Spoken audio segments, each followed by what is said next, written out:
পূর্ব মেদিনীপুরে বিজেপি কর্মীর রহস্য মৃত্যু, পুকুর থেকে যুবকের দেহ উদ্ধার। খুনের অভিযোগ পরিবার ও বিজেপির।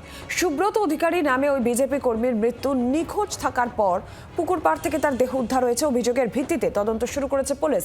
তৃণমূলের বিরুদ্ধে খুনের অভিযোগ করছে বিজেপি, যদিও সেই অভিযোগ অস্বীকার করেছে শাসক দল। কদিন ধরে নিখোঁজ ছিল? রবিবারের খাতা সোমবারে ডায়েরি হচ্ছে, মঙ্গল বুধ বৃহস্পতি ডায়েরি হচ্ছে। তারপরে তো ছবি টবি ঘুরে চারদিকে পাঠাইছে।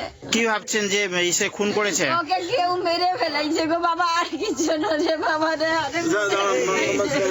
ধৈর্য রাখুন। এটা অবশ্যই একটা সন্দেহ থাকে। আজকে তৃণমূলের প্রতিষ্ঠা দিবস 1 জানুয়ারি। প্রত্যেকবারই আমরা 1 জানুয়ারি 6 নভেম্বর 2018 সালে আমাদের যে কর্মশালা ভাঙচুর, ঘর বাড়ি ভাঙচুর, নেতাকর্মীদের মারধরের ঘটনা ঘটেছিল, সেই থেকেই জামতলাতে। তো সেই থেকেই একটা সন্তোষ, মনে ভয় বিজেপি কর্মীদের আছেই, আজকের দিন হলে কি না কি ওরা করে। সুতরাং সেই থেকে তো আরও সন্দেহ বেশি হচ্ছে। বাংলার আওয়াজ, বাঙালির আবেগ, জি 24 ঘন্টা।